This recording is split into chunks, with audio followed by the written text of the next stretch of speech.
ಚಿಕ್ಕಬಳ್ಳಾಪುರ ಲೋಕಸಭಾ ಕ್ಷೇತ್ರದ ಸಮಸ್ತ ಮತದಾರರಿಗೆ ನನ್ನ ಹೃದಯಪೂರ್ವಕವಾಗಿರ್ತಕ್ಕಂಥ ಕೃತಜ್ಞತೆಗಳನ್ನು ಅವರಿಗೆ ಅರ್ಪಿಸಲಿಕ್ಕೆ ಬಯಸ್ತೇನೆ. ಇವತ್ತು ಸುಮಾರು 1,63,000ಕ್ಕೂ ಹೆಚ್ಚು ಮತಗಳ ಅಂತರದಿಂದ ಗೆಲ್ಲಿಸಿರ್ತಕ್ಕಂತಹ ಕೀರ್ತಿ ಮತದಾರರಿಗೆ ಸೇರುತ್ತೆ. ಇದರ ಪರಿಶ್ರಮ ನಮ್ಮ ಎರಡೂ ಪಕ್ಷಗಳ ಕಾರ್ಯಕರ್ತರು, ಮುಖಂಡರು, ಶಾಸಕರು, ಮಾಜಿ ಶಾಸಕರು, ಮಾಜಿ ಸಚಿವರು,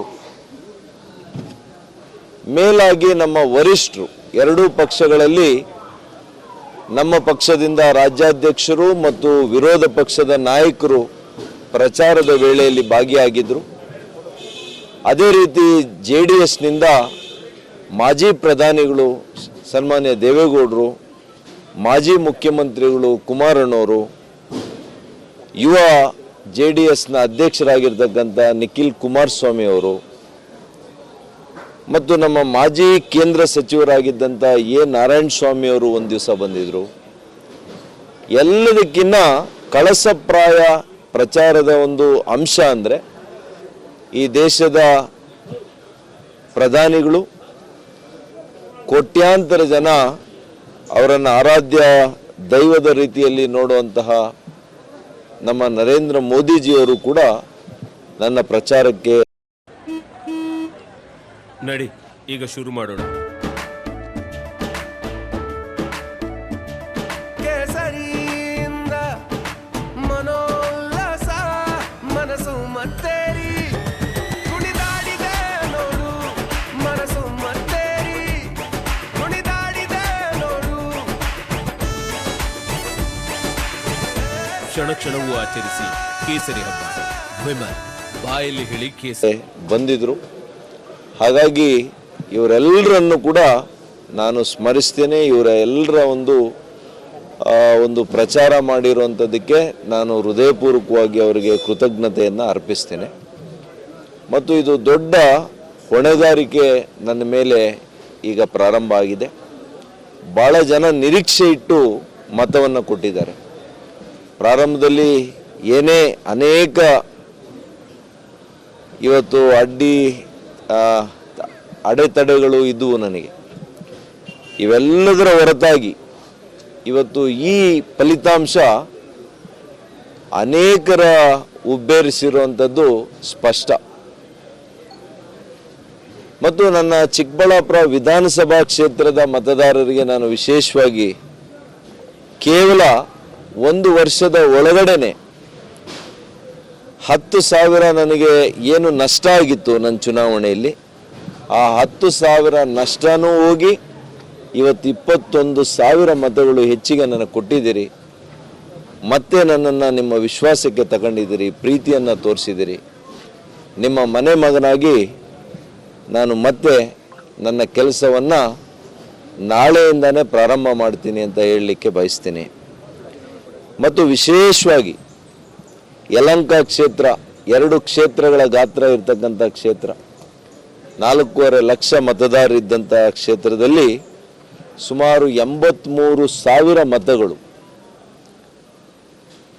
ಶಾಸಕರು ಆಯ್ಕೆಯಾದ ಕೂಡ ಅವ್ರಿಗೆ 53,000 ಮತಗಳು ಹೆಚ್ಚಿಗೆ ಬಂದಿದ್ವು. ಅದಕ್ಕೂ ಮೀರಿ ನನಗೆ ಇವತ್ತು 83,000 ಮತಗಳು ಹೆಚ್ಚಿಗೆ ಇವತ್ತು ಕೊಟ್ಟಿದ್ದಾರೆ ಅಂದರೆ ಅವರ ಪ್ರೀತಿ, ಅವರ ವಿಶ್ವಾಸಕ್ಕೆ ಬೆಲೆ ಕಟ್ಟಲಿಕ್ಕೆ ಸಾಧ್ಯ ಇಲ್ಲ. ಆದರೆ ನಾನು ಶಾಸಕರು ಮತ್ತು ಅಲ್ಲಿನ ನಮ್ಮ ಎರಡೂ ಪಕ್ಷದ ಸ್ಥಳೀಯ ಮುಖಂಡರುಗಳ ಜೊತೆ ಸೇರಿಕೊಂಡು ವಿಶೇಷ ಯೋಜನೆಗಳನ್ನು ನಮ್ಮ ಕೇಂದ್ರ ಸರ್ಕಾರದಿಂದ ತರಲಿಕ್ಕೆ ಪ್ರಾಮಾಣಿಕ ಪ್ರಯತ್ನ ನಾನು ಮಾಡ್ತೇನೆ. ಮತ್ತು ಅನಿರೀಕ್ಷಿತವಾಗಿ ಮತ್ತೊಂದು ಕ್ಷೇತ್ರ ಅಂದರೆ ನೆಲಮಂಗಲ. ನಾನು ಇಷ್ಟು ದೊಡ್ಡ ಒಂದು ಅಂತರ ಅವ್ರು ಕೊಡ್ತಾರೆ, ದೊಡ್ಡ ಒಂದು ಮತಗಳು ತಂದು ಕೊಡ್ತಾರೆ ಅಂತ ನಾನು ನಿರೀಕ್ಷೆ ಮಾಡಿರಲಿಲ್ಲ. ಆದರೆ ನಮ್ಮ ಮುಖಂಡರುಗಳು, ಮಾಜಿ ಶಾಸಕರುಗಳು, ಮಾಜಿ ವಿಧಾನ ಪರಿಷತ್ನ ಸದಸ್ಯರು, ನಮ್ಮ ಮಂಡಲ ಅಧ್ಯಕ್ಷರುಗಳು ಪದೇ ಪದೇ ನನಗೆ ಚಾಲೆಂಜ್ ಮಾಡಿ ಹೇಳ್ತಾ ಇದ್ರು, ಅಣ್ಣ ನಾನು 25,000 ವೋಟು ಹೆಚ್ಚಿಗೆ ಕೊಡದೇ ಇದ್ರೆ ನಾನು ಮುಖಾನೇ ತೋರಿಸಲ್ಲ ಅಂತ ಹೇಳ್ತಾ ಇದ್ರು. ಆದರೂ ಕೂಡ ಇವತ್ತು ಅವರು 33,000 ಒಂದೇ ಕ್ಷೇತ್ರದಲ್ಲಿ ಅಲ್ಲಿ ಕೂಡ ಕಳಿಸಲಿ ಕಾಂಗ್ರೆಸ್ನ ಶಾಸಕರು ಗೆದ್ದಿದ್ದಾರೆ. ಈ ಕ್ಷೇತ್ರ ಆರು ಕ್ಷೇತ್ರ ಕಾಂಗ್ರೆಸ್ನ MLAಗಳಿದ್ದಾರೆ. 8 ಕ್ಷೇತ್ರದಲ್ಲಿ 6 ಕ್ಷೇತ್ರಗಳು ಮತ್ತು ಚಿಕ್ಕಬಳ್ಳಾಪುರ ಲೋಕಸಭಾ ಕ್ಷೇತ್ರ ಇತಿಹಾಸದಲ್ಲಿ ಒಮ್ಮೆ BJPಯ ಸಂಸದರು ಆಗಿದ್ದು. ಹಾಗಾಗಿ ಅವರು ಕಾಂಗ್ರೆಸ್ಸಿಗೆ ಹೋದರೂ ಕೂಡ ಅವ್ರ ಮಗ ಕಾಂಗ್ರೆಸ್ಸಿಗೆ ಹೋಗಿ MLA ಆದರೂ ಕೂಡ ನಾವು ಈ ಪಕ್ಷವನ್ನು ಈ ಸ್ಥಾನವನ್ನು ನಾವು ಉಳಿಸ್ಕೊಂಡಿದ್ದೀವಿ. ಅದಕ್ಕೆ ನನ್ನ ಎರಡೂ ಪಕ್ಷದ ಕಾರ್ಯಕರ್ತರಿಗೆ ಮತ್ತೊಮ್ಮೆ ನಾನು ಹೃದಯಪೂರ್ವಕವಾಗಿ ಅವರಿಗೆ ಕೃತಜ್ಞತೆಯನ್ನು ಅರ್ಪಿಸ್ತೇನೆ. ನಾವು ಕಟ್ಟುವಂಥ ಕೆಲಸ ಮಾಡ್ತೀವಿ. ಮುಂದಿನ ದಿನಗಳಲ್ಲಿ NDA ಸರ್ಕಾರ ರಚನೆ ಆಗಲಿ, ಈ ಭಾಗದಲ್ಲಿ ಏನೆಲ್ಲ ಅಭಿವೃದ್ಧಿ ಆಗಬೇಕು ಆ ಅಭಿವೃದ್ಧಿಗೆ ಹೆಚ್ಚಿನ ಒಂದು ಸಂಕಲ್ಪ ಮಾಡೋದ್ರ ಜೊತೆಗೆ ಅದಕ್ಕೆ ಪುಷ್ಟಿಯನ್ನು ಕೊಡುವಂಥ ಕೆಲಸ ಮಾಡ್ತೇನೆ. ಈಗೇನು ಒಂದು ವರ್ಷದಿಂದ ಆವೇಶದಿಂದ ಮಾತನಾಡಿ ಸರ್ಕಾರಕ್ಕೆ ಬಂದಂಥವರು, ಒಂದೇ ಒಂದು ಉದಾಹರಣೆ ಕೊಡ್ತೀನಿ, ನಾನು ಏನು ಟೀಕೆ ಮಾಡಲಿಕ್ಕೆ ಹೋಗಲ್ಲ. ವೈದ್ಯಕೀಯ ಕಾಲೇಜು ಭಾಳ ನಾವು ಸಂಕಲ್ಪ ಮಾಡಿದಂಥ ಒಂದು ಸಂಸ್ಥೆ ಅದು. ನಾನು ಬಿಟ್ಟಾಗ ಕಟ್ಟಡ ಎಲ್ಲ ಮುಗಿದು ಅದಕ್ಕೆ ಮೇಲೆ ಡೋಮ್ಸನ್ನು ಗೋಪುರದ ಕೆಲಸ ಮಾಡಲಿಕ್ಕೆ ಬಾಕಿ ಉಳಿದಿತ್ತು. ನಾವು ಏನು ಉಳಿಸಿದ್ದೀವಿ ಅದು ಅಲ್ಲೇ ಇದೆ. It is where it is. ಇದನ್ನು ಈಗ ನಾವು ಆದಷ್ಟು ಶೀಘ್ರದಲ್ಲಿ ಪ್ರಾರಂಭ ಮಾಡಿ ಕೆಲಸ ಮುಗಿಸ್ಬೇಕು. ಆಸ್ಪತ್ರೆನ ಅಲ್ಲಿ ಚಾಲನೆ ಕೊಡಬೇಕು. ಬಡ ರೋಗಿಗಳಿಗೆ ಉಚಿತವಾದಂಥ ಸೇವೆ ಅಲ್ಲಿ ಆಗಬೇಕು. ಮತ್ತು ಈಗಾಗಲೇ ನಾನು ಹೇಳಿದ್ದೇನೆ, ನೀರಾವರಿ ನನ್ನ ಮೊದಲನೇ ಆದ್ಯತೆ, ಶಾಶ್ವತವಾದಂಥ ನೀರಾವರಿ, ಅದು ಕೂಡ ರಾಷ್ಟ್ರೀಯ ಯೋಜನೆಯನ್ನೇ ತರಬೇಕು. ಈ ರಾಜ್ಯ ಸರ್ಕಾರ 3ನೇ ಹಂತದ ಶುದ್ಧೀಕರಣ ಮಾಡುವಂಥದ್ದು HN ವ್ಯಾಲಿ, KC ವ್ಯಾಲಿ ಇದನ್ನು ಮಾಡಬೇಕು. ಆದ್ಯತೆ ಮೇರೆಗೆ ಕೈಗಾರಿಕೆಗಳನ್ನು ಸ್ಥಾಪನೆ ಮಾಡಬೇಕು. ಈ ನಮ್ಮ ಕ್ಷೇತ್ರ, ನಾನು ಪ್ರಾರಂಭದಿಂದ ಹೇಳಿದ್ದೀನಿ, ಇದು ಒಂದು ಹೊಸ ಬೆಂಗಳೂರು. ಇದೇ ಹೊಸ